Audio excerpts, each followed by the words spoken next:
Bubble, bubble, lots of bubbles. Haha, bubble. Yes. Ooh, lots of bubble. Ooh, it's cool. I feel cool because I feel the air. Wow, look at that. Wow, lots of bubbles. Bubble. I'm the bubble man. Oh, that's. Yeah, so you feel the warmth going through the bubbles. Yes, yes. That's the sun. That's the sun. That's the sun. Yeah, and now, yeah, insulation. Insulation, yeah, protection for your hands. Yeah. Okay. Yeah, look at Oh, that. I see it. Look at that. Look at that. It's nice and quiet. Nice. Quiet. Nice. I think you might be running out of liquid a little bit because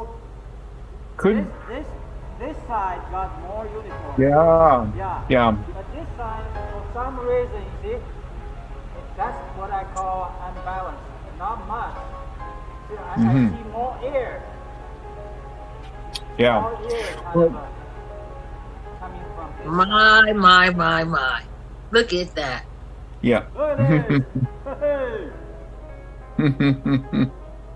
Yeah, that's fantastic. And it's moving pretty quickly. I mean, I could see where, it wouldn't take forever to fill up. Oh, it takes us minutes. It just takes a couple minutes and it'll be full. Yes. That's awesome. Oh, is that Tim there? Ah, that's Tim. See this side, see more uniform. But that side, for some reason, getting better. Wow, That's interesting. Yep, Must be the way it's blowing. yeah, there's some leakage front. Now we'll continue to refine a little bit, but that's basically already got it. It's, Yeah, that's awesome. Yeah. Look at this. Well, the next phase, when you see it going into the cavity, into the wall space, that's really amazing. Mr. Bubble. Right? Like I did this. Hi, Richard. Hi, Tim. Got a bubble hat. Yeah. So you got to figure it out. Yeah. Want to try? You want to take a look? Look at this side. That side is not as. This side is so. That. Seems better now.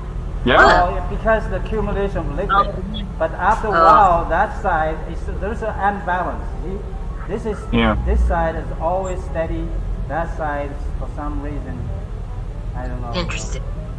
Yeah, we'll figure it out. Well, you'll figure it out.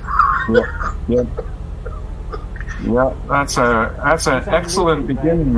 It's practically as good as any machine I've ever built. That you've seen? Huh? Yeah. I find maybe some leakage of air through the foam probably better.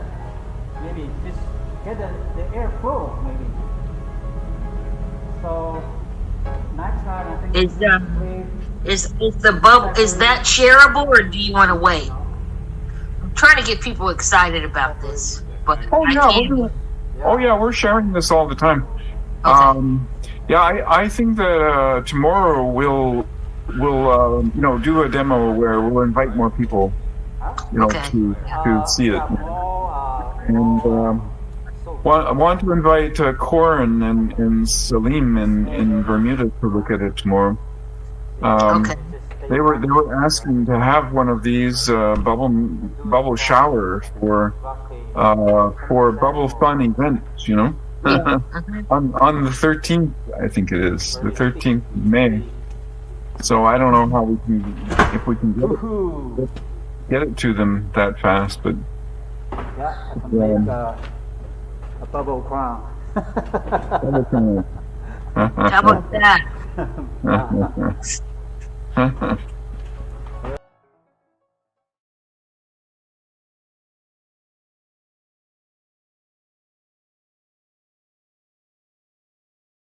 Japanese rock, basically rock pond. A Kelowna couple is building a new type of greenhouse right in their own backyard. It's called a PyraPOD. It uses the sun, water, and soap bubbles to create and store thermal energy to grow food all year round. The CBC's Dana Kelly met up with the builders to find out how it works. This is relatively dry. This is wet. Yeah. This is wet bubbles. This is a dry bubbles. The dry bubbles last longer, actually. Oh, wow. Yeah, my name's Aubrey Zhang. What we're doing here is basically building a backyard new type of greenhouse that use the bubbles to insulate and use water to cool the greenhouse in the summertime. What exactly do the bubbles do? There's 2 layers of fabric, and to close, to form a cavity. And so within the cavity, we either spray water or, fill with bubbles, when you need to insulate. For example, we have, winter time, very cold, right? What do? Right? Insulate using bubbles. Especially when you grow plants inside, right? You don't want too much sunshine. Some people use black cloth, right, to create the shade.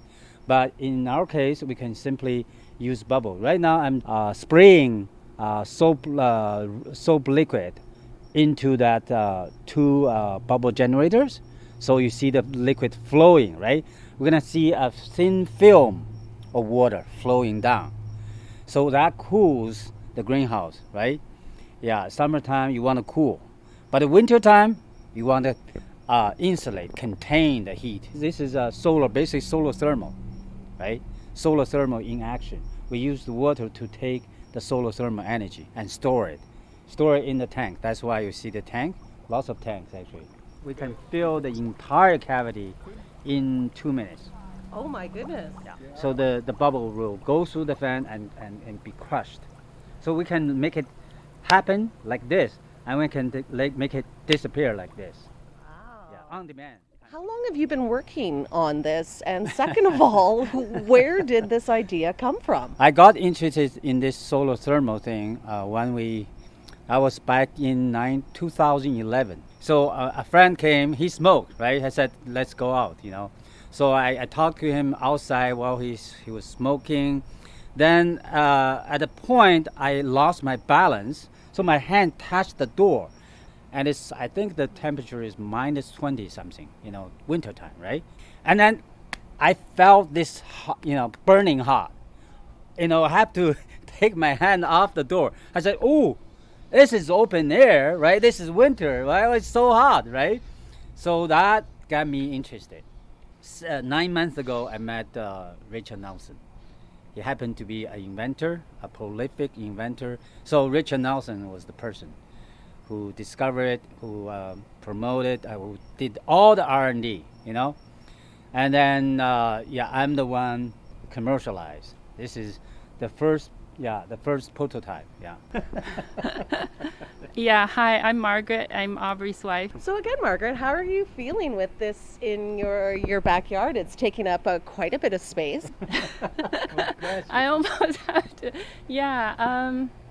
I had cancer, and one of the things after I had cancer, Aubrey said, is I want to, grow food for my wife so that we won't have any chemicals or the pesticides and stuff. So that's also part of the reason we're building this, right? At first, I really couldn't accept it. It just scared me to hell. It scared me what this was going to cost. What we're going to sink into it.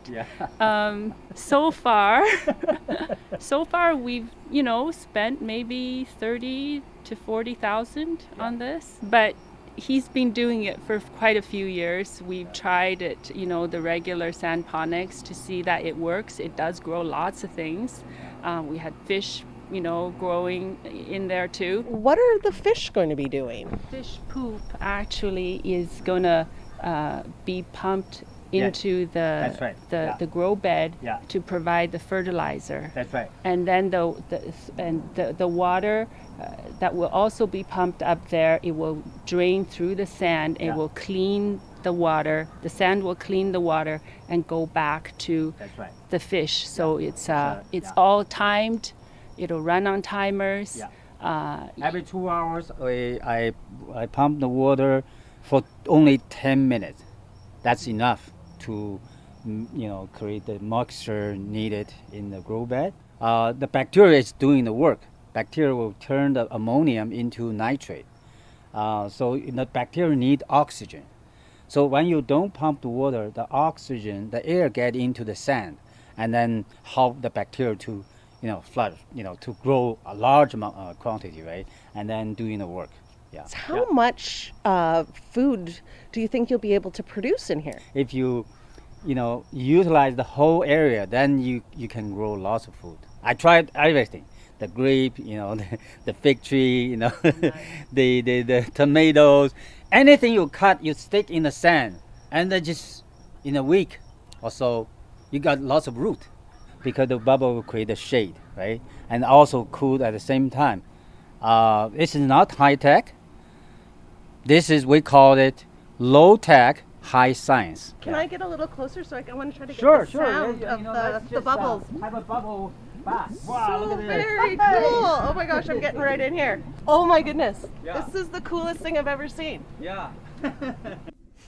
That was Aubrey Jang and his wife Margaret talking with the CBC's Dana Kelly. If you'd like to learn more about the greenhouse and the technology at work, you can check out PyraPOD.com.